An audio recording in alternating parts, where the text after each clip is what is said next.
Hello बच्चों, good morning. स्वागत है आपका GDT एजुकेशन में। आज के इस क्लास में यानी आज के इस वीडियो में आप लोग पढ़ने वाले हैं हिंदी चैप्टर 5, जिसका शीर्षक है हुंडरू का जलप्रपात और जिसके लेखक है कामता प्रसाद सिंह। जो कामता प्रसाद सिंह जी बहुत बड़े निबंधकार भी थे, आलोचक भी थे, बहुत ही प्रसिद्ध रचनाकार थे। आइए, उन्होंने जिन जिन जगहों पर घूमा है यानी जिन उनको जो है दक्षिण बिहार का उन्होंने पूरा सैर किया था, और जिन जिन जगहों पे घूमा है उनको जो जगह अच्छा लगा, खासकर छोटा नागपुर यानी वहां पे वो घूमे, उनको अच्छा लगा तो उन्होंने लेखनी के माध्यम से हमारे आपके बीच प्रस्तुत किया है। तो आइए हम लोग पढ़ेंगे हुंडरू का जलप्रपात, जिसमें उन्होंने बड़े ही एकदम सुंदर ढंग से, बड़े ही हल्के और सरल भाषा में जो है उन्होंने जो है दर्शाया है कि किस तरह से वहां की वातावरण, वहां की गरीबी, वहां की सुंदरता यानी क्या है, वहां का स्थान कैसा है, वहां की जो है मतलब रहन सहन क्या है, खान पान क्या है, यानी सारा वर्णन आप इस पाठ में पढ़ेंगे। तो आइए चैप्टर पर चलते हैं। आपका चैप्टर हो गया बच्चों, क्या है आपका चैप्टर? हुंडरू का जलप्रपात, और लेखक कौन है? कामता प्रसाद सिंह। कहता है छोटा नागपुर स्वर्ग का एक टुकड़ा है। छोटा नागपुर, जिसको कामता प्रसाद सिंह जी ने क्या कहा है? स्वर्ग का टुकड़ा। कहता है जमीन में हरियाली। देख लीजिए यहाँ पे नुक्ता है, नुक्ता समझते हैं ना, जो ध्वनि विशेष के लिए प्रयोग किया जाता है। उर्दू फारसी में अधिकतर प्रयोग होता है, उर्दू में भी होता है, यहाँ पे हिंदी में प्रयोग हुआ है। ऐसे किसी भी अक्षर के नीचे ये बिंदु लग जाए तो समझिए वो नुक्ता है। जो कुछ ऐसे ऐसे ये नहीं रहेगा तो पढ़ेंगे जमीन, लेकिन ये लग जाएगा तो पढ़ेंगे जमीन, यानी उच्चारण में अंतर आ जाता है, तो ये भी समझना जरूरी है। कहता है जमीन में हरियाली, आकाश में नीलिमा। देख लीजिए, पहले ये कह दिया स्वर्ग का एक टुकड़ा, तो स्वर्ग का टुकड़ा है तो स्वर्ग की तरह उसका वर्णन होगा। कहता है जमीन में क्या? हरियाली, आकाश में क्या? नीलिमा, और पग पग पर पहाड़ों को देखकर धरती भी उब्बड़ खाबड़ और ऊंची हो गई है। कहता है तीव्र धारा और गंदले पानी के साथ, यानी धारा एकदम तीव्र है लेकिन पानी कैसा है? गंदला। कहता है गंदले पानी के साथ नदियां एकदम बलखाती, बलखाती मतलब ऐसे टेढ़े मेढ़े, सीधा नहीं, बलखाती हुई। जल कभी भी ऐसे नहीं बहता, ऐसे ऐसे ऐसे ऐसे बहता है। तो कहता है बलखाती वह बह रही है जिन्होंने मैदानों की छाती चीरी। जल के बहाव को आज तक किसी ने रोका है क्या? हिम्मत है? अभी जो बाढ़ आई थी जगह जगह पे, हिम्मत है कि उसको कोई रोक ले? तो कहने का नदी को तो हम अपने हिसाब से मुंह मोड़ देंगे, लेकिन जब उसमें पानी अत्यधिक आ जाए तो हमारी औकात नहीं है कि हम उसको रोक दें, जल को रोक दें। तो यहाँ पे देख लीजिए, कहता है जिन्होंने क्या किया, कई मैदानों की छाती को क्या कर दिया? चीर दिया, और पर्वतों के अंतर को क्या कर दिया? फोड़ दिया। कहता है झाड़ी झुरमुटों, पेड़ पौधे और लता गुल्मों। लता गुल्म से मतलब समझे आप लोग? लती फती जो होता है, झाड़ी पात। कहता है कि लता गुल्मों के साथ साथ जंगल अपनी जगह पर आबाद है, जिन्होंने जंगली जानवरों को क्या क्या दिया है बच्चों? शरण दिया है। यानी जितने सारे जंगली जानवर रहते हैं वो कहाँ रहते हैं? जंगलों में रहते हैं। कहता है बेहतरीन सड़कें, वहां की सड़कें भी बेहतरीन है। कहता है जिनके बनाने में ठेकेदारों को कम तरद्दुद, कहता है कम तरद्दुद मतलब कहता है कम तरद्दुद, और विभाग को कम व्यय पड़ा, यानी कम मेहनत और कम खर्च पड़ा। आगे कहते हैं सांप की तरह भागी जा रही है। ऐसा लगता है कि सांप की तरह भागी जा रही है, और उन्हीं के साथ कुछ सवारी पर, कुछ पैदल मुसाफिर तो कुछ द्रुत गति से, यानी कुछ पैदल तो कुछ द्रुत गति से। द्रुत गति मतलब समझे ना? तीव्र गति से या मंद गति से? तीव्र गति से। आगे कहता है कि धरती पर आदिवासियों का नृत्य हो रहा है, चूंकि जंगली एरिया है, पहाड़ी एरिया है, और वो छोटा नागपुर आदिवासियों का भी एरिया है, तो वहां पे कौन नाच कर रहे हैं? आदिवासी जो नृत्य यानी नाच कर रहे हैं, डांस कर रहे हैं। कहता है कि और आसमान में बादल आंख मिचौनी खेल रहे हैं। आंख मिचौनी से तात्पर्य क्या? झांप तोप, जिसको अपने भाषा में कहते हैं झांप तोप। कभी लगता है कि बादल है, कभी लगता है हवा में बह के कहीं और चल गया। मतलब जब बादल रहता है तो ऐसा लगता है कि अब पानी पड़ेगा, अब बादल चला गया तो क्या कहते हैं कि अब पानी नहीं पड़ेगा। तो यही कहता है कि पहाड़ों में कहता है कि जिसे लगता है कि वो क्या कर रहा है? आंख मिचौनी, सॉरी, आसमान में वो बादल क्या कर रहा है? आंख मिचौनी खेल रहे हैं। जन जन के कंठ से मादक गीतों की सृष्टि हो रही है। मादक गीत मतलब ऐसे गीत जो सुनेंगे आप तो लगेगा कि आप भी उस गीत में क्या हो गए? डूब गए। होता है ना कई बार कि कोई गीत आप सुनते हैं तो क्या लगता है कि हम गीत में क्या होने लगे?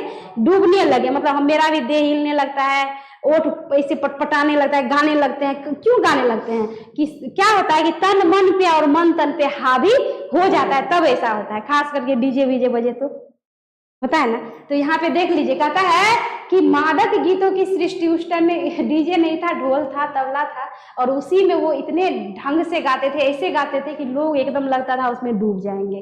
तो कहता है मादक गीतों की सृष्टि हो रही है जिनसे पहाड़ और मैदान गूंज रहे हैं, जंगली जानवरों की आवाज के साथ साथ जंगल का कोना कोना बोल रहा है, विचित्र विचित्र पक्षियों की चहकन। अब जंगल है तो तरह तरह के पक्षी होंगे ही, तो कहता है कि विचित्र विचित्र तरह के पक्षियों के चहकन से पेड़ों की शाखा शाखा गुलजार हो रही है। इतना चहक रहा है, इतना चहक रहा है कि लगता है एक एक शाखाओं से आवाज निकल रही है, आवाजें निकल रही है, और एक एक शाखाओं की शोभा क्या हो रही है, बढ़ रही है।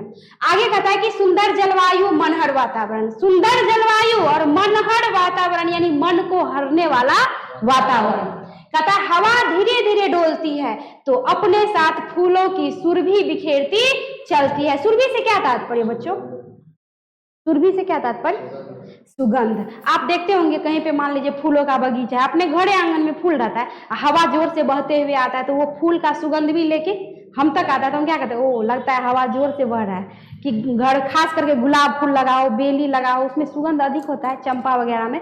तो क्या होता है कि हवा उस फूल से होके गुजरेगी तो अपने सुरभि को यानी सुगंध को जहां जाती है वहां वहां लेके चली जाती है। तो कहता है कि फूलों की सुरभि बिखेरती चलती है, कौन? हवा। कहता है बादल धीरे धीरे बरसते हैं तो उनसे स्वस्थ शरीर और सुंदर स्वास्थ्य का वरदान मिलता है। बात सही है। पानी हल्का हल्का हो तो स्वच्छ होता है, अधिक हो तो अम्ल वर्षा भी होता है, और अम्ल वर्षा हमारे लिए क्या होता है, घातक होता है, हानिकारक होता है। तो कहता है धीरे धीरे जो बरसती है तो वो पानी जो है हमारे शरीर के लिए क्या होता है, स्वस्थ होता है, और सुंदर स्वास्थ्य के लिए भी सुंदर स्वास्थ्य भी होता है उससे, यानी उसमें नहाने से। तो कहता है सुंदर स्वास्थ्य का वरदान मिलता है। नदियां कल कल छल छल, कैसे? कल कल छल छल। कल कल छल छल से क्या तात्पर्य? क्योंकि नदियां जब बहती है तो नदियों में से भी आवाज निकलती है कि नहीं? पानी को ही आप ऊपर से नीचे गिराइए तो छलकती है ना। तो कहता है कि नदियां कल कल छल छल स्वरों में बहती है तो किनारे पड़ के रहने वालों को अमृत बांटती जाती है। झरने, अब यहाँ पे अमृत बांटने का तात्पर्य क्या? कि जल बहेगी कल कल छल छल, नदियों में जल होगा तभी किसान भाई लोग अपने खेतों में पटौनी करेंगे, खेत में पटौनी होगा तो ही फसल होगा, और फसल होगा तो ही खुशहाली आएगी। तो कहने का तात्पर्य कि वो जल एक तरह से अमृत बांटती हुई जाती है। झरने सतत यानी लगातार झरझर कर आंखों को तरी तथा नमी और कल्पना को सुंदर खुराक जो है क्या करती है, प्रदान करती है। चित्त को स्वच्छता और पवित्रता, चित्त भी प्रसन्न हो जाता है, और कहता है स्वच्छता और पवित्रता प्रदान करते हैं। कौन करते हैं बच्चों? कौन करते हैं? जल होता है वो। आगे आइए, आगे कहता है कि खानों में कोयला और अबरक, जंगल में तरह तरह की लकड़ी, फूल फुनगियों पर नाचती तितलियां। अधिक फूल होंगे तो तितलियां भी नाचेंगी, भवरे भी नाचेंगे। कहता है तितलियां फल भार से झुके जा रहे, इतना फल कि जैसे लगता है पेड़ की टहनी टूटकर गिर जाएगी। कहता है शोभा संपन्न अवर्णनीय घाटियां, यानी जिसका वर्णन न किया जाए, आप वर्णन करते करते थक जाएंगे, ऐसी सुंदर सुंदर घाटियां। सुषमा की दर्शनीय नदियां, हरितिमा वाले मनमोहक मैदान, यानी ऐसा मैदान जो सिर्फ हरा भरा, हरितिमा। कहता है मन पर जादू जैसा असर करने वाला पर्वत। देख लीजिए कामता प्रसाद सिंह जो है, कामता प्रसाद सिंह नाम है, कामता प्रसाद सिंह काम, कितने सुंदर ढंग से जो है वर्णन किया है। कहता है प्रकृति का वर्णन जो है ना वो बड़ा बढ़िया ढंग से करते थे। तो कहता है कि देख लीजिए, कहता है जादू जैसा असर करने वाले पर्वत, मस्त निवासी, इन सबके साथ यह है छोटा नागपुर। यानी इतना जो आपने वर्णन सुना, इतनी जो सुंदरता, इतना जो बखान सुना, ये किस जगह का बखान था? छोटा नागपुर का। चलिए अब आगे है, कहता है एक और पृथ्वी अपने कोष को उगल रही है तो वह कोयला बनकर लोगों के घर में सोना ला रहा है। तो कहता है एक और पृथ्वी अपनी चमक दमक का प्रदर्शन कर रही है तो वह अबरक बनकर, अकबर नहीं होगा यहाँ पे होगा आपको अबरक, टाइपिंग में मिस्टेक हो जाता है तो यहाँ पे हो जाएगा आपको अबरक बनकर दुनिया का क्या करती है? श्रृंगार कर रही है। करते हैं ना अबरक का इस्तेमाल हम लोग, कोयला का भी इस्तेमाल, ठीक, और अबरक का भी इस्तेमाल। तो कहता है अबरक बनकर दुनिया का श्रृंगार कर रही है। अपने निरंतर संघर्ष से नदियां पत्थरों को खराद खराद कर, देख लीजिए यहाँ भी नुक्ता है, इसको ख नहीं पढ़ेंगे, इसको ख पढ़ेंगे, ख, खराद खराद कर एक नवीन आकार में प्रस्तुत कर रही है। क्योंकि जल की धारा जो किसी पत्थर में बहेगी तो वो पत्थर भी तो घिसता है ना धीरे धीरे, तो कुछ नया आकार आ जाता है। तो कहता है खराद खराद कर एक नवीन आकार में प्रस्तुत कर रही है, तो उसे लोग श्वेत शालिग्राम कहकर पूजते हैं। श्वेत शालिग्राम से अगर काला पत्थर हो तो काला पत्थर मतलब महादेव जी, भोलेनाथ जी, अगर श्वेत पत्थर हो तो वो विष्णु जी, जिसको शालिग्राम कह के हमारे घरों में पूजा जाता है, हिंदू धर्म में पूजा जाता है। तो ये श्वेत शालिग्राम कैसे हो जाता है? पानी के बहाव के कारण वो घर घिसते घिसते घिसते घिसते श्वेत हो जाता है।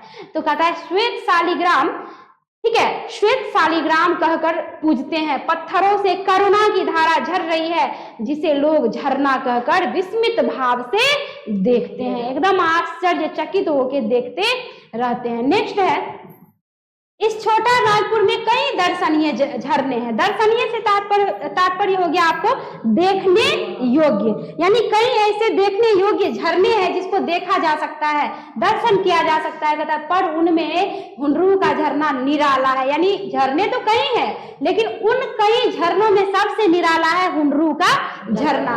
कहता है मैं जब भी रांची गया हुंडरू देखने जरूर जाता हूँ। यह झरना है जिसने मेरे मन प्राण पर क्या कर दिया है? जादू। किसके मन प्राण पर? कामता प्रसाद जी के मन प्राण पर जादू कर दिया है। कहता है यह झरना है जिसकी स्मृति से मतलब उसकी यादें, कहते हैं कभी भूलती नहीं। यह झरना है जिसके बारे में लिखते हुए मैं अघाता नहीं। मतलब कामता प्रसाद जी इतने प्रभावित हो गए कि वो कहते हैं मैं कितना भी चाहूं कि भूल जाऊं तो भुला नहीं पाता, कितना भी चाहूं कि मतलब लिखूं, मतलब जितना ज्यादा लिखता हूं उतना ही मेरा मन भरता नहीं है, मतलब अघाता नहीं है। यानी लिखते लिखते थक जाते हैं फिर भी मन उनका अघाता नहीं है, यानी वो जगह उनको इतना ज्यादा पसंद है। आगे कहते हैं रांची से पुरुलिया वाली सड़क पर 14 मील जाने के बाद, क्वेश्चन आ जाएगा यहाँ पे, याद रखिएगा 14 मील। कहता है रांची से पुरुलिया वाली सड़क पर 14 मील जाने के बाद एक सड़क मिलती है, ठीक है, जिससे हुंडरू पहुंचते हैं। यानी 14 मील पुरुलिया वाली सड़क पर 14 मील जब आप आगे जाएंगे तब एक क्या मिलती है? सड़क, जिससे हुंडरू लोग क्या करते हैं? पहुंचते हैं। आगे कहता है पुरुलिया रोड से उसकी दूरी कितनी है? 13 मील। क्वेश्चन आ जाएगा कि हुंडरू की दूरी पुरुलिया रोड से कितनी है? तो कितनी है? 13 मील, याद रखिएगा। कहता है पुरुलिया रोड से उसकी दूरी जो है 13 मील है, और यह रांची से हुंडरू की दूरी कितनी है? 27 मील। क्वेश्चन आ जाएगा कि रांची से हुंडरू की दूरी कितनी है? तो याद रखना है 27 मील। नेक्स्ट है, दूर है, इतना मिस्टेक कैसे टाइपिंग में हो गया भाई। चलिए, महात्मा गांधी ने कहा कि साध्य की पवित्रता एवं महत्ता तभी है। साध्य मतलब हम किसी चीज की साधन करते हैं, साधना करते हैं, किसी चीज की तपस्या करते हैं, किसी चीज की मतलब किसी चीज के पीछे हम एकदम दिन रात अपने आप को झोंक देते हैं। तो कहता है उसका महत्व तब होगा, कहते हैं कि साध्य की पवित्रता एवं महत्ता तभी है जब उसका साधन भी क्या हो? महान हो। तो देख लीजिए उस जगह पे जाना उतना आसान नहीं है, लेकिन फिर भी लोग क्या करते हैं? जाते हैं, एकदम साधना में डूब के, एकदम साधक की तरह जाते हैं। बाबा धाम हम लोग जाते हैं तो बाबा धाम इतना लग में नहीं है, लेकिन देख लो दूर है तो क्या हुआ, मतलब मन को आनंदित कर देता है जब हम वहां पे पहुंचते हैं। तो देख लीजिए, इसलिए गांधी जी ने कहा कि साध्य की पवित्रता एवं महत्ता तभी है जब उसका साधन भी क्या हो?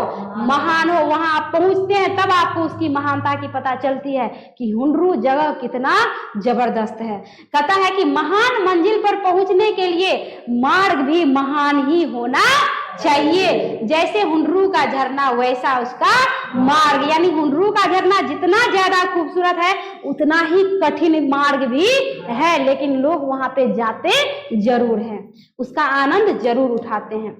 कहता है रांची से चलने वाली मुसाफिर को झरना पहुंचने तक ऐसे ऐसे सुंदर मैदान मिलते हैं कि वहां थोड़ी देर ठहर कर टहलने की इच्छा होती है। ऐसे ऐसे जंगल दिखलाई पड़ते हैं जिनकी विभीषिका से शायद बाघ को भी डर लग जाए, यानी ऐसा भयानक दृश्य कि लगता है बाघ भी डर जाएंगे। आगे कहता है कि बीच बीच में पहाड़ी, उस पर झाड़ी, सब दर्शनीय जगह, दर्शनीय मतलब सब देखने योग्य जगह। कहते हैं आगे कहता है चूंकि महीना अगस्त का था इसीलिए धान की क्यारी थी, न्यारी हरियाली थी, बलखाती सड़क जिस पर चलने के में आनंद आए, पथरीली जमीन एवं पत्थर की छाती चीरकर बहने वाली पतली नदी जिसको देखने में आनंद आए, पेड़ों पर चहकती चिड़िया जिनकी चहक सुनने में आनंद आए, सब मिलकर आनंद को कई गुना बढ़ा रहे हैं। हवा यूं डोल रही थी जैसे कि सलाह ले लेकर क्या कर रही हो, डोल रही हो। कहता है छोटा नागपुर के निवासी सादगी के अवतार और गरीबी की मूर्ति, यानी जितना सादगी उतना ही गरीबी। कहता है जिनकी रहन सहन में 100% कला बसती है, क्योंकि आपने शुरू में ही पढ़ लिया कि वहां लोग गए तो पहले आदिवासियों का क्या देखे, नृत्य देखे। तो कहता है उनके रहन सहन में जो है 100% कला बसती है। और मार्ग में यूं खड़े थे जैसे मेरा स्वागत कर रहा हो, मकई के पौधे कहीं कहीं अगल बगल में यूं लहरा रहे थे जैसे यहाँ वालों की किस्मत क्या हो रही हो, लहरा रही हो। आगे कहते हैं इस प्रकार मार्गदर्शन का आनंद लेते हुए हम हुंडरू के पास पहुंचे। एक बार मन ही मन मैंने झरने को प्रणाम किया। किसने प्रणाम किया? कामता प्रसाद सिंह काम जी ने, यानी एक बार उन्होंने झरने को क्या किया, प्रणाम किया। उसके बाद कहते हैं पहाड़ पर पानी की यह अजीब लीला है जिसका मुकाबला न रामलीला करे और न रासलीला करे। आगे कहता है पानी का इस प्रकार उछलना कूदना धूम मचाना और उसकी यह आवाज जैसे 10-5 हाथी एक बार चिंगार रहे हो, यानी आवाज जल ही इतना भारी मात्रा में गिरता था तो लगता था आवाज ऐसा कि जैसे कि 10 हाथी एक बार में आवाज कर रहा हो, चिंगार रहा हो। आगे कहता है कि जैसे 10-5 ट्रेन के इंजन एक साथ आवाज कर रहे हो, जैसे एक साथ कई हवाई जहाज चक्कर काट रहे हो, या जैसे कई सहस्त्र नाग यानी हजारों संख्या में नाग जैसे एक साथ फन फैलाकर फुफकार कर रहा हो। कहता है पहुंचने के साथ यात्री के कानों में ऐसी ही आवाज पड़ती है, यानी वहां पे जो यात्री जाते हैं बच्चों तो ऐसी ही आवाज उसको सुनने को मिलता है। कहता है और अब झरना देखने लगा, यानी पहले तो लोग आवाज सुनते हैं और आवाज सुनने के बाद लोग फिर क्या करने लगते हैं, झरने को देखने लगते हैं। आगे कहता है वातावरण की पवित्रता ऐसी कि मालूम होता मानो हम देवलोक के समीप पहुंच गए। देवलोक से तात्पर्य कि ऐसा कि जैसे लगा कि हम स्वर्ग लोक के समीप पहुंच गए हैं, ऐसा लगा कि जैसे हम स्वर्ग में पहुंच गए। ठीक है, आगे कह रहा है कि है क्या यह युग युग से पानी का आघात है, पत्थर का बर्दाश्त है और यो एक प्रकार से यह पत्थर की क्षमता का प्रदर्शन है। यानी पानी का जो बार बार उस पे पानी गिर रहा है तो चोट भी लगता होगा, यानी उसका आघात कौन सह रहा है, पत्थर सह रहा है। और कहता है कि पत्थर की बर्दाश्त है। ठीक है, पानी का आघात और पत्थर का बर्दाश्त, यानी पानी आघात कर रहा है, पत्थर उसको क्या कर रहा है, बर्दाश्त कर रहा है। और कहता है यूं एक प्रकार से यह पत्थर की क्षमता का प्रदर्शन है, पर एक पत्थर ऐसा भी है जिसकी छाती को चीरकर पानी निकलता है, यानी पत्थर के छातिये को चीर देता है जल। सोचिए जल की धारा कितनी तीव्र होती है और कितना खतरनाक होता है, किसी भी चीज को चीर सकता है, फाड़ सकता है। तो कहता है पत्थर के छाती को चीरकर पानी निकलता है, यूं एक प्रकार से यह जल की क्षमता का प्रदर्शन है कि जल अपना क्षमता जो है किस तरह से प्रदर्शित करता है। आगे कहता है कि जिसके सामने पत्थर भी मात है, हाँ पत्थर मात है करुणा के सामने, प्रेम के सामने, जिसके अपार बल के स्वरूप पत्थर की छाती से धारा फूटती है, पत्थर की आंख से आंसू निकलते हैं और पत्थर का कलेजा क्या हो जाता है बच्चों, पिघल जाता है। ठीक है, कहते हैं पहाड़ पर नदी का यह खेल है, यानी सारा का सारा खेल बच्चों कहाँ पे हो रहा है, पहाड़ पर हो रहा है। कहता है पहाड़ पर यह नदी का खेल है, यह नदी है स्वर्ण रेखा जिसके उद्गम स्थान से 50 मील आगे। यहां भी क्वेश्चन बन सकता है, याद रखिएगा कि उस जो है स्वर्ण रेखा जिसके उद्गम स्थान से 50 मील आगे आकर हुंडरू का यह झरना है। ठीक है, मतलब यह नदी है स्वर्ण रेखा और स्वर्ण रेखा नदी के उद्गम स्थान से 50 मील जब आगे जाते हैं तब आपको मिलता है हुंडरू का यह झरना। अब आगे है बच्चों, आगे कहता है कि नदी रांची धनबाद, कहां बच्चों, रांची और धनबाद।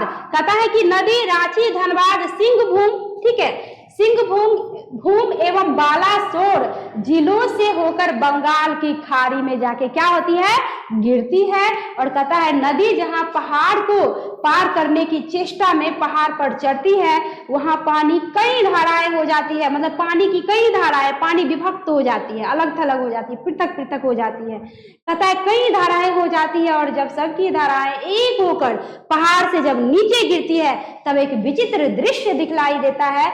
यही झरना है जिसकी ऊंचाई लगभग कितनी है बच्चों, 243 फुट। यहाँ भी क्वेश्चन आ जाएगा कि हुंडरू का झरना जो है उसकी ऊंचाई कितनी है, तो याद रखिएगा 243 फुट। कहता है उजला पानी ऐसा प्रतीत होता है कि पानी के चक्कर और भंवर में पिसकर पत्थर का सफेद चूर्ण गिर रहा है। कभी ऐसा भी मालूम होता है कि रुई धुनने वाला अपनी धुनकी पर रुई धुनकर ऊंचे जो है बैठा हुआ गल्ले को नीचे गिरा रहा है। कभी आपने देखा है रुई धुनने वाले को, धुनकी को? हमारे गांव सब में आता है, जो मान लीजिए जैसे कि जैसे जब जाड़ा का मौसम आता है तो कंबल जो होते हैं उसका रुई, पहले लोग रुई का कंबल में मतलब खोल में रुई डालते थे, तब उसको सिला के तब उसका इस्तेमाल करते थे। अब ना ब्लैंकेट आ गया है रेडीमेड वाला, इसमें रुई नहीं होता, बस डायरेक्ट बना सा। पहले वो क्या करते थे, रुइयां उसमें भरते थे तो क्या होता था, वो ढेला ढेला टाइप का ऐसे हो जाता था, गोला टाइप का। तो उसको धुनकी वाले आते थे और अपने धुनकी से धुनते थे, रुई धुनने वाले, और फिर सारे रुई को क्या करते थे, एकदम मुलायम हो जाता था, बिखर जाता था सारा, वो ढेला टूट जाता था। और टूटने के बाद तब उसका इस्तेमाल बढ़िया से होता था, यानी ठंड नहीं लगती थी। तो यहाँ पे कहता है कि जब वो धुनते रहते हैं तो जैसे लगेगा कोई सफेद चूर्ण जैसे गिर रहा हो। तो इसलिए यहाँ पे कवि महोदय कहते हैं कि जब पानी जब गिरता था तो जैसा लगता था कि कोई सफेद चूर्ण गिर रहा है, कभी तो ऐसा लगता था कि कोई कौन आ गया, रुई धुनने वाला आ गया है और अपनी धुनकी पर कहते हैं कि ऊंचे बैठा हुआ गल्ले को नीचे गिरा रहा है। कहता है बचपन में हवा की मिठाई लेकर फेरी वाला। अब हवा मिठाई से क्या तात्पर्य बच्चों, हवा मिठाई आप देखते होंगे कि वो चीनी से तैयार किया जाता है हवा मिठाई, और वो जो है क्या करता है कि लेके ऐसे देंगे और एकदम ऐसे गोला टाइप का बन जाता है चीनी का, और वो जो है ऐसे मुंह में लीजिएगा और एकदम मुंह में लिए और घुल जाता है। तो यहाँ पे वही कहता है कि धुनने वाला अपनी धुनकी पर रुई धुनकर ऊंचे बैठे हुए गल्ले को नीचे गिरा रहा है, तो कहीं लगता था कि जैसे हवा मिठाई लेकर फेरी वाला आया था। तो उसका रंग क्या हो जाता है, लाल होता था, और कहता है प्रतीत होता है वैसे ही, लेकिन कहते हैं उजले रंग की हवा की मिठाई लेकर पर्वत आज स्वयं फेरी देने निकला है। ऐसा लगता था कि पर्वत जो है हवा मिठाई लेकर जो है फेरी देने निकला है। अब आगे कहता है और कहीं कहीं बीच में चट्टान पर जब प्रबल धारा गिरती है, यानी वहां का जो चट्टान होता था, ठीक है, कहता है चट्टान पर जब प्रबल धारा गिरती है तो संघर्ष से इंद्रधनुष जैसे रंग उत्पन्न हो जाते हैं। इंद्रधनुष जो 7 रंगों का होता है, देखते होंगे जब पानी पड़ने वाला रहता है तो इंद्रधनुष निकलता है, उससे पहले या बाद में भी निकलता है। तो कहता है इंद्रधनुष जैसा रंग उत्पन्न होता है, जान पड़ता है कि सतरंगा पानी हवा में क्या हो रहा है बच्चों, उड़कर विलीन हो रहा है, या हवा में उड़ता इंद्रधनुष फड़फड़ा रहा है। चारों ओर जंगल और पहाड़ के बीच प्रकृति की यह लीला स्थली, यानी प्रकृति की यह लीला स्थली कहाँ होती थी, चारों ओर जंगलों के बीच। अब कहता है झरना के एक ओर का जंगल रांची में है तो एक ओर का जंगल कहाँ है, हजारीबाग में। और कहता है बीच बीच में झरना बह रहा है, मानो उसका यह संदेश हो कि वह सबके लिए समान, सबके लिए वह क्या है, समान है, सबका कल्याण उसका उद्देश्य है। वह न रांची का है और न हजारीबाग का बल्कि सबका है। कहने का तात्पर्य कि वो ये दिखा रहा है, वो बीच में था, दोनों साइड से बीच में था, एक साइड था रांची और दूसरा साइड क्या था, हजारीबाग। तो इसलिए कहता है कि न पर्सनली वो रांची का हुआ और न ही हजारीबाग का, वो ये दिखा रहा है कि वो रांची का भी है और वो हजारीबाग का भी है। चलिए अब आगे है, आगे कहता है बड़े झरने की बगल में 1 इंच मोटी एक धारा ऊपर, ठीक है, कहता है से नीचे धीरे धीरे पत्थरों पर से उतर रही है, जैसे महादेव जी पर कोई भक्त दूध चढ़ा रहा हो। यानी देख लीजिए 1 इंच मोटी एक धारा ऊपर से नीचे गिरती है और धीरे धीरे पत्थरों पर इस तरह उतर रही है कि जैसे लगता है कि महादेव जी पर कोई भक्त क्या कर रहा हो बच्चों, दूध चढ़ा रहा हो, एकदम सफेद, एकदम दूध की तरह उजला। यहाँ पे कहता है कि जैसे महादेव जी पर जैसे लग रहा था कि कोई दूध चढ़ा रहा हो। नीचे जहां घनघोर धारा गिरती है वहां पानी करीब 20 फुट, कितना फुट बच्चों, 20 फुट, कहता है 20 फुट ऊपर उछलता है। मान लीजिए इतना ऊंचाई से 243 फीट ऊंचाई से नीचे गिरेगा, तो जब नीचे गिरेगा तो पानी क्या होगा, ऊपर जाएगा कि नहीं जाएगा। आप ही हम चलिए छत पे जाइए और छत पे से ऐसे पानी नीचे गिराइए तो ऊपर की तरफ पुनः छलकता है, यानी जमीन से ऊपर की ओर हो जाता है। तो वो देख लीजिए 20 फुट ऊपर तक, यानी एक तो नीचे से गिरा फिर 20 फीट ऊपर तक पुनः उछलता था। सोचिए कि कितना मनोरम, कितना सुंदर दृश्य होता होगा। कहता है कि 20 फुट जो है करीब ऊपर उछलता है, लगता है पत्थर को चीरकर आने वाले पानी का स्वागत करने और उसको कंठहार पहनाने के लिए नीचे से पानी ऊपर दौड़ता है। और मेरे मित्र कहते हैं कि शिव जी की बारात शायद इस राह से गुजरी थी। यानी कामता प्रसाद सिंह काम जी कहते हैं कि उनके मित्र कह रहे हैं कि लगता है कि शिव जी की बारात इसी राह से गुजरी थी। यानी इतना सुंदर दृश्य, इतना मनोरम दृश्य कि लगता है कि कोई स्वर्ग का स्थान हो, और इसलिए वो इमेजिन करते हैं, वो कल्पना करते हैं कि हो सकता है क्या पता कि उस युग में महादेव जी का बारात जो है इसी ओर से गुजरी होगी। कहता है इस राह से गुजरी थी, स्वागत करने को पर्वत ने इस गुलाब पास का प्रबंध किया था। वही गुलाब पास शाश्वत होकर अभी इस झरझर कर जो है अभी भी झर रहा है। कहता है स्वयं झरने से भी ज्यादा खूबसूरत मालूम होता है झरने के आगे की घाटी का दृश्य। यानी झरने से भी ज्यादा खूबसूरत है आगे की जो घाटी का दृश्य है, वो झरने से भी ज्यादा खूबसूरत है बच्चों। आगे कहता है कि पहाड़ों के बीच एक पतली सी नदी, देख लीजिए पहाड़ों के बीच एक पतली सी नदी बहती जाती है, जैसे थर्मामीटर में एक पतला पारा हो। बताइए थर्मामीटर देखना किस किस को आता है? थर्मामीटर में पारा होता है ना, कि जब आपको बुखार लगती है, नहीं विश्वास हो तो आप ऐसे बस उंगली से उसको छुइएगा। मान लीजिए ये थर्मामीटर है, ऐसे छुइएगा, देखिएगा गर्मी से वो क्या होता है, पारा व्हाइट व्हाइट एकदम चमकदार होता है, वो ऐसे ऐसे सरता हुआ यहाँ तक आ जाएगा। यानी जहां तक टेम्परेचर आपके बॉडी का रहेगा वो दिखा देता है। तो कहता है यहाँ पे देख लीजिए, कहता है कि स्वयं झरने से भी ज्यादा खूबसूरत मालूम होता है झरने के आगे की घाटी का दृश्य। पहाड़ों के बीच एक पतली सी नदी बहती जाती है, जो कैसा पता चलता है, कैसा प्रतीत होता है, थर्मामीटर के एक पतला पारा के समान। आगे भी एक पहाड़ मालूम होता है, ज्ञात होता है पहाड़ नदी को ललकार रहा है। पहाड़ नदी को क्या कर रहा है, ललकार रहा है। कहता है यहाँ से तुम किसी प्रकार पार होकर मेरे आगे जा सको तो मैं जानूं। मतलब पहाड़ जो है नदी को ललकार रहा है कि थोड़ा मेरे से आगे जाके दिखाओ तब मैं जानूं। लेकिन पानी के धारा को कौन रोक सका है आज तक। तो कहता है कि यहाँ पर नदी यूं दिखाई देती है जैसे नदी के इर्द गिर्द पत्थरों का अंबार लगाकर उस पर झाड़ी उगाई गई हो। प्रकृति का या परमात्मा ने, ठीक है, परमात्मा ने अपने हाथ से यह सब किया होगा, अन्यथा मनुष्य जाति में इतनी सामर्थ्य कहाँ जो ये सब काम मनुष्य कर सके। आगे कहता है सैकड़ों वर्षों में भी मानव के प्रयत्नों से शोभा, ठीक है, शोभा के इस विशाल वैभव की सृष्टि क्या है, कठिन है। यानी मानव जो है इतना कुछ नहीं कर सकता, उनसे संभव है भी नहीं। तो यहाँ पे कहता है कि आगे जा सको तो जानू, यानी पहले पर्वत उसको क्या करता है, धमकाता है, धमकी देता है, मानो ललकार रहा है कि तुम आगे जाके दिखाओ तब हम समझे।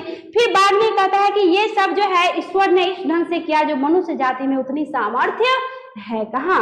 और कहता है ये विशाल वैभव की सृष्टि करना मनुष्यों के लिए क्या है बच्चों, कठिन है। अब नेक्स्ट कहता है पहाड़ के ऊपर से एक पतली सी पगडंडी। पगडंडी का मतलब समझते हैं आप लोग? पगडंडी का मतलब होता है पतला सा रास्ता जिसमें बस अकेले चलता है आदमी, गाड़ी घोड़ा भी ढंग से चल नहीं सकता, ढंग से नहीं चल सकता। जैसे मान लीजिए खेत, आप खेत जाते हैं तो देखते होंगे जो पतला पतला आइर होता है, अपने भाषा में मिथिलांचल में उसको क्या कहते हैं, आइर कहते हैं, उसको भी आप पगडंडी कह सकते हैं, ठीक है। तो यहाँ पे कहता है कि पतली सी पगडंडी नीचे जो है गई है और उसके सहारे हम भी कई बार नीचे गए हैं। मतलब क्या, कामता प्रसाद सिंह जी भी कई बार नीचे गए हैं, कहते हैं कि नीचे जाकर हम अनिमेष कुछ देर तक इस शोभा से अपनी आंखों की प्यास बुझाते रहे हैं। और वैसे भी उनको ये जगह इतना प्यारा लगता है, इतना अच्छा लगता है कि वो तो लिखते लिखते अघाते ही नहीं है। अब आगे देखिए बच्चों, आगे कह रहे हैं कि यह शोभा एक छटा है और यह दृश्य इतना बड़ा प्रपात है जहां 243 फुट, कितना फुट, 243 फुट पानी जो है नीचे गिरता है। बीच बीच में चट्टानों की वजह से हुंडरू की जो है शोभा बिखर जाती है। फिर कहता है पानी कुछ पीलापन लिए हुए और यों सरसराता हरहराता गिरता है कि कुछ भयंकर मालूम पड़ता है। यानी पानी आप सोचिए जरा सा कि 243 फुट की ऊंचाई से पानी गिरेगी तो आवाज भी भयंकर ही होगा। कि पीछे कामता प्रसाद सिंह जी ने दिखाया है कि कभी लगता है कि सहस्त्र नाग उस पे क्या कर रहे हैं, एक साथ जैसे फन फैलाए हुए एकदम फुफकार रहा है। कहीं कहते हैं कि लगता है कि हजारों हाथी के समान आवाज जैसे लगता है कि चिंगार रहा है। तो देख लीजिए कि 243 फुट उसकी ऊंचाई है, तो ऊंचाई के हिसाब से आवाज भी कुछ वैसा ही होगा। तो इसलिए कहता है कि जो पानी सरसराता हरहराता जो है क्या होता है, नीचे गिरता है, तो वो क्या होता है, भयंकर मालूम पड़ता है। आगे कहता है कि जोने में यहाँ पानी गिरता है बिल्कुल सफेद और यह भयंकरता भी उनमें नहीं है, वह माधुर्य और कोमलता से ओत प्रोत जान पड़ता है। यहाँ का पानी निरंतर संघर्ष के साथ कहता है चट्टान पर गिरता हुआ मानो आग की सृष्टि करता है जिसका धुआं बराबर ऊपर उड़ता रहता है। अब मतलब मान लीजिए आप लोग कि 243 फुट ऊंचाई से जो पानी गिरेगा तो पानी में से झाग टाइप का निकलेगा ही, धुआं टाइप का निकलेगा ही, तो इसलिए कहता है कि धुआं जैसा प्रतीत होता है। अब आगे देखिए बच्चों, आगे कहता है हुंडरू का पानी जो है कहीं सांप की तरह चक्कर काटता है, पानी एकदम सीधा तो नहीं जाता, पानी ऐसे ऐसे करके जाता है। तो कहता है कहीं सांप की तरह चक्कर काटता है, कहीं हरिण की तरह छलांग भरता है और कहीं बाघ की तरह गरजता हुआ नीचे गिरता है। फिर कहता है सारा पानी एक जगह सिमट कर जहां नीचे गिरता है उस जगह, यानी वो जो जगह है, तो कहता है उस जगह इस रूप कहता है कि इतना विशाल, यानी बहुत विशाल और भयंकर हो गया है। कहता है उस जगह हाथी भी जाए तो धारा के साथ कहाँ चला जाए इसका पता मिलना मुश्किल है। सोच लीजिए थोड़ा सा, देखिए अंदाजा लगाइए कि 243 फुट की ऊंचाई से पानी गिरेगी, उसमें भी सारा का सारा जो जहां जहां जल बिखरा पड़ा हुआ होता है सारा एक जगह क्या हो जाता है, मिल जाता है। तो पानी की धाराएं भी तो तीव्र होती होंगी, उस बीच में अगर हाथी भी चला जाए ना तो हाथी भी कहाँ जाएगा, उसका कोई अता पता नहीं लग सकता। अब लेखक कहते हैं कि इसके बाद भी धीरे धीरे मंथर गति से इसका पानी नदी के रूप में, जिसको देखने के लिए दिन रात दर्शनार्थियों का तांता लगा रहता है। दर्शनार्थियों से तात्पर्य क्या, दर्शनार्थियों का मतलब हुआ कि जो दर्शन करने यानी जो देखने के लिए पर्यटक आते हैं उसे आप कहेंगे दर्शनार्थी। ठीक है, आगे कहता है कि यह डिस्ट्रिक्ट बोर्ड की ओर से एक बंगला बनवा दिया गया है, यानी हुंडरू जब आप देखने जाएंगे तो वहां पे डिस्ट्रिक्ट बोर्ड की ओर से जो है एक बंगला बनवा दिया गया है जहां पे लोग ठहरते हैं, जहां पे रहते हैं, आराम करते हैं। और कहता है लेकिन खाने पीने के सामान का यहाँ भी अभाव है, क्योंकि वहां पे दुकान है ही नहीं, जंगली एरिया है, लोग रहेंगे कैसे, हमेशा कुछ ना कुछ खतरा बना रहता है। तो इसलिए वहां पे कहता है कि खाने पीने का भी अभाव है। मतलब लेखक का कहने का मतलब क्या कि जितना मनोरम दृश्य है, जितना अच्छा वो मतलब नजारा है, तो वहां पे इतने सारे जो है आपको पर्यटक जाते हैं, इतने सारे दर्शनार्थी जाते हैं, तो कम से कम खाने पीने की व्यवस्था होनी चाहिए, जो वहां पे है नहीं। लोग मजबूरी में अपने घर से लेके जाते हैं, और घर से कितना लेके जाते होंगे, क्योंकि ज्यादा सामान लेके जाना भी एक तरह से बोझ ही हो जाता है। तो यहाँ पे कहते हैं कि बंगला तो है लेकिन यहाँ पे खाने पीने के सामान का क्या है बच्चों, अभाव है। अब आगे कहते हैं हुंडरू प्रपात की भीड़ और चीजों का अभाव देखकर ख्याल आया कि यहाँ के लोग सचमुच अव्यवहारिक हैं। अब कुछ पल के लिए कामता प्रसाद सिंह जी को लग जाता है कि यहाँ के लोगों में कोई व्यवहार नाम की चीज है ही नहीं। मतलब क्या कि जब उनको पता है कि ये दर्शनीय जगह है, यहाँ पे दर्शनार्थी आते हैं, तो कम से कम वो व्यवस्था की जाए कि उनको भी आमदनी हो और दूसरे को भी भोजन मिल जाए, नाश्ता मिल जाए। कहने का तात्पर्य क्या कि आय और व्यय का स्रोत हो जाएगा, अगले को आमदनी और दूसरा व्यय करके अपना जो उनको परेशानी है वो उसको क्या कर लेंगे, दूर कर लेंगे, मिटा लेंगे। तो यहाँ पे इसलिए कहता है कि वहां के लोग अव्यवहारिक सा प्रतीत होते हैं। नेक्स्ट है, कहते आगे किसी दूसरी जगह में ऐसा झरना होता तो वहां के लोग इसके पास दुकान वगैरह सजाकर अपने लिए आए और दूसरों के लिए सुविधा की व्यवस्था कर देते। देख लीजिए, मतलब कामता प्रसाद सिंह जी कह रहे हैं कि यही झरना अगर दूसरी जगह होता तो लोग जरूर जो है वहां पे दुकान वगैरह क्या करते, सजा के बैठ जाते। तो अपने लिए आय से तात्पर्य क्या, अपने लिए आमदनी का स्रोत, और दूसरों के लिए वो क्या करते, सुविधा की व्यवस्था कर देते। मतलब क्या कि लोग सफर में कहीं जाते हैं, घूमने जाते हैं, तो ऐसा थोड़े होता है कि भूख नहीं लगती। कहने का तात्पर्य क्या, कहने का अर्थ क्या कि उन्हें भूख भी तो लगती है ना। तो भूख जब लगती है तो खाने के लिए कुछ तो चाहिए। घर से आदमी कितना सामान ढो ढो के लेके जाएगा, है ना। तो यहाँ पे कहता है कि अगर यही चीज यही दूसरे जगह होता तो लोग वहां पे जरूर ही दुकान वगैरह सजा लेते, अपने लिए आय यानी आमदनी और दूसरों के लिए सुविधा की व्यवस्था कर देते। ठीक है, अब आगे कहता है कि धन्य हुंडरू किस युग से किस महाकवि की वाणी, किस संगीत की स्वर लहरी और किस प्रेमी की रुदन ध्वनि से पिघलकर यह पाषाण, पाषाण मतलब क्या, ये पत्थर कहता है बह रहा है।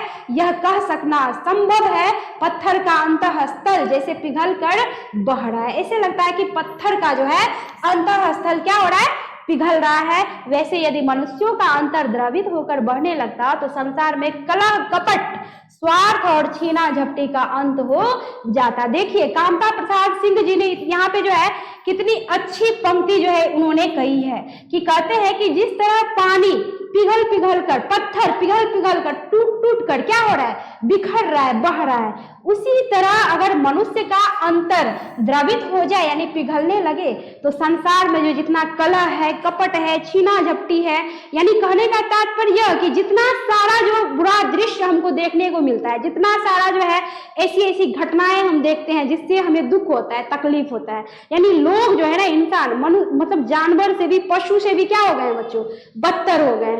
जानवरों में दिमाग नहीं है, वह बस अपने पेट के लिए, भूख के लिए लड़ता है, लेकिन हम मनुष्य, हमें दिमाग है, फिर भी हम क्या करते हैं, हमें संतुष्टि नहीं होती, और संतुष्टि नहीं होती यानी मनुष्य जाति को संतुष्टि नाम की चीज है ही नहीं, और जिसको नहीं होगी तो वो क्या करेगा, दूसरों से हड़पना चाहेगा, छीनना चाहेगा, लूटना चाहेगा, और जिससे क्या होता है, जिससे बहुत बड़ी घटना ही घटती है। तो यहाँ पे लेखक इसलिए कह रहे हैं कि अगर मनुष्यों का अंतर जो है द्रवित होकर बहने लगता तो संसार से कलह कपट स्वार्थ और छीना झपटी का क्या हो जाता बच्चों, अंत हो जाता।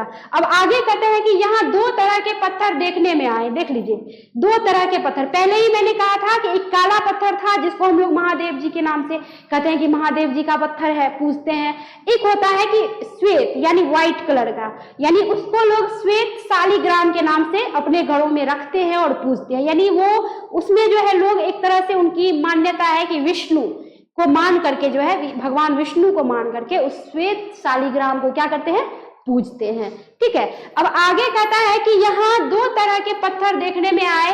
एक वह पत्थर है जिसका अंतर फोड़कर विशाल झरना झर रहा है, कहता है कि और एक वह भी पत्थर है जिस पर न जाने किस युग से, देख लीजिए, कहता है एक ऐसा पत्थर है जिसका अंतर फोड़कर विशाल झरना झर रहा है, तो एक वह भी पत्थर है जिस पर न जाने किस युग से पानी की यह धारा गिर रही है, कहता है पर वह जरा भी विचलित नहीं होती, ज्यों का त्यों मतलब जैसा था वैसा ही, जैसे है वैसे ही, कहता है ज्यों का त्यों खड़ा रहता है, घिसता भी नहीं, धंसता भी नहीं और खिसकता भी नहीं। कौन नहीं खिसकता बच्चों, पत्थर। ठीक है, अब आगे कहता है कि 243 फुट का यह प्रपात, यानी 243 फुट, बार बार रिपीट कर रहा है 243 फुट। याद रखिएगा कि क्वेश्चन आ सकता है कि हुंडरू की ऊंचाई कितनी है, तो याद रखिएगा 243 फुट। ठीक है, कहता है कि 243 फुट का यह प्रपात निराला है। ठीक है, सुंदरता यहाँ साकार हो गई है। आगे कह रहा है कि और वर्णन शक्ति को यहाँ भावों की कमी हो गई है, यानी वर्णन शक्ति तात्पर्य कि यहाँ पे तो भाव ही कम पड़ जाते हैं कि वर्णन करे तो कैसे करें, यानी कितना भी वर्णन करें तो लगता है कि कुछ ना कुछ कम ही पढ़ रहा है। स्वयं लेखक महोदय ने कहा है कि हम जितना ज्यादा लिखते हैं अघाते नहीं, मतलब मन मेरा थकता नहीं। यानी उनको जो है वो जगह इतना पसंद है, इतना मतलब अच्छा लगता है कि वो जितना ज्यादा लिखते हैं वो कभी अघाते नहीं, थकते नहीं। अब आगे कह रहे हैं कि शोभा है जो कभी पुरानी नहीं पड़ती, और धन्य प्रपात है जो सदा एक सा बह रहा है। यानी एक सा, कोई उसमें बदलाव नहीं। अविरल और अविचल दोनों का उदाहरण यहाँ एक बार में ही उपस्थित है। कहता है दानी दान करता है तो गुमान करता है। बात तो सही है कि कोई भी दान करे तो उसको अहंकार आ जाता है कि हम तो दान कर रहे हैं, दान करते भी हैं और ढिंढोरा भी पीटने लगते हैं, तो फिर ऐसा दान करने से फायदा क्या। कहने का तात्पर्य यह कि आप दान करिए ना तो आप ढिंढोरा मत पीटिए, आप अभिमान मत कीजिए, आप घमंड मत करिए। तो यहाँ पे कहता है कि कोई अगर दान करता है तो वह गुमान करता है, ठीक है, पर युग युग से न जाने कितना पानी यह पहाड़ दान कर चुका है, पर इसको न तो कोई अभिमान है और न तो कोई घमंड है और न तो वह कोई दिखावा ही करता है। क्या समझे आप? मतलब ये कि हमें भी उन पहाड़ों से, उन पत्थरों से, उन जल से हमें भी सीखना चाहिए कि किस तरह लगातार निरंतर वह जो है अपना जल दान कर रहा है, लेकिन उनको जरा सा भी अभिमान, अहंकार और घमंड नहीं है। लेकिन हम मनुष्य जात ऐसे होते हैं, थोड़ा सा किसी को कुछ दे ना दे और जितना देते नहीं है उससे ज्यादा तो उनको हम उलाहना दे देते हैं कि हमने तो तुमको ये दिया था, है ना। अगर हम उलाहना नहीं भी देंगे तो हम दूसरी जगह बोल देते हैं कि हमने तो ये काम किया था। मतलब क्या, अपने मुंह मियां मिट्ठू, मतलब खुद की तारीफ खुद ही करने लग जाते हैं। तो ऐसा नहीं होना चाहिए। आप किसी का भला करिए मत, अगर करते हैं तो कुछ ऐसा मत कीजिए कि दूसरे को क्या हो, तकलीफ हो, है ना। लेकिन यहाँ पे देख लीजिए, आप चाहे तो इन पत्थरों से, इन पानी से आप सीख सकते हैं। अब यहाँ पे देख लीजिए, कहता है अंधे आवाज सुन ले तो प्रवाह का अंदाजा लगा ले। अब जरा सा सोचिए कि उसकी आवाज कितनी जो है मतलब ज्यादा थी कि अंधा अगर सुन ले ना, यानी अब तीव्र रूप में जो है एकदम तीव्रता जो है वहां पे थी, जल जो है ऊपर से नीचे गिरता था तो आवाज भी उतना ही तीव्र था, उतना ही ज्यादा था। तो कहता है आवाज उसकी ऐसी कि अंधे आवाज सुन ले तो प्रवाह का अंदाजा लगा ले कि प्रवाह कैसी है, ठीक है। अब कहता है समुद्र गंभीरता के लिए प्रसिद्ध है तो यह हुंडरू अपनी चपलता के चलते मशहूर है, ठीक है। समुद्र किस चीज के लिए, गंभीरता के लिए, और ये हुंडरू किस चीज के लिए, चपलता के लिए क्या है, मशहूर है। आगे कहता है किंवदंती यह है कि यह इस हुंडरू से 7 मील पर, यानी इस हुंडरू से 7 मील आगे आप जाएंगे तो कहता है कुछ लोगों ने एक प्रपात देखा है जो कई गुना बड़ा है। मतलब देख लीजिए, हुंडरू से भी बड़ा है, यानी 7 मील की दूरी से हुंडरू आप जाएंगे, वहां से 7 मील की दूरी पर यानी एक प्रपात देखा गया है जो हुंडरू से भी कई गुना बड़ा है। पर वहां जाने का रास्ता इतना बीहड़ यानी इतना खतरनाक है कि वहां पे लोग जा नहीं सकते, ठीक। अब आगे कहता है कि घनघोर और भयंकर है कि जंगल के उस भाग में पहुंच सकना दुश्वार है, यानी मुश्किल है, लोग जा ही नहीं सकते और ना तो कोई रास्ता है कि लोग जाएंगे। जंगल इतना घना कि उनकी घनघोरता से ही आदमी डर जाए। तो यहाँ पे कहता है कि उस भाग में पहुंच सकना दुश्वार है। अगर बात सही है तो जंगल विभाग को उसका ठीक ठीक क्या कर लेना चाहिए, पता लगा लेना चाहिए, और पता लगाकर कहता है कि उस मार्ग तक वहां तक जाने का मार्ग का जो है क्या कर देना चाहिए, निर्माण कर देना चाहिए, जिससे वह प्रपात भी जनता के सामने आ सके। यानी जिस तरह हुंडरू का झरना लोगों के सामने आया, उसी तरह 7 मील की दूरी पर जो वो झरना है, वो प्रपात है, वहां भी कुछ ऐसा किया जाए कि वो जनता के सामने आ जाए। अब कहता है जो भी हो हुंडरू दर्शनीय है। दर्शनीय मतलब क्या, दर्शन करने योग्य, देखने योग्य, ठीक। कहता है जो भी हो हुंडरू दर्शनीय है, इसकी याद भूलने की नहीं। कितने दिन गुजर गए लेकिन पानी आंखों के सामने उसी प्रकार उछल कूद मचा रहा है। यानी अंत में कामता प्रसाद सिंह जी कह रहे हैं कि कितने दिन हो गए लेकिन पानी की जो उछल कूद थी ना, वो अभी तक भूल नहीं पाए। उनको ऐसा लगता है कि वो पानी की जो उछल कूद है वह भी उनके आंखों के सामने, मतलब वह दृश्य जो है कामता प्रसाद सिंह के आंखों के सामने उसी प्रकार उछल कूद मचा रहा है। तो मुझे विश्वास है बच्चों कि आप लोग ये चैप्टर बहुत ही अच्छे ढंग से समझ गए होंगे। समझ जाते हैं तो लाइक कमेंट शेयर कीजिए, और अंत में ये कहूंगी कि चैनल को आप लोग सब्सक्राइब कर लीजिए, क्योंकि आगे जो भी वीडियो अपलोड होगा वो आप तक सबसे पहले पहुंचेगा जब आप चैनल को सब्सक्राइब कर लेंगे। तो अंत में यही कहूंगी कि आप लोग GDT एजुकेशन चैनल को सब्सक्राइब कर लें, ठीक है, ताकि आपको जो भी वीडियो उस पर अपलोड होंगी वो आप तक सबसे पहले पहुंचेगा और आप घर बैठे आराम से पढ़ सकते हैं। तो मिलती हूँ नेक्स्ट क्लास में यानी नेक्स्ट वीडियो में अगला चैप्टर लेकर के। धन्यवाद।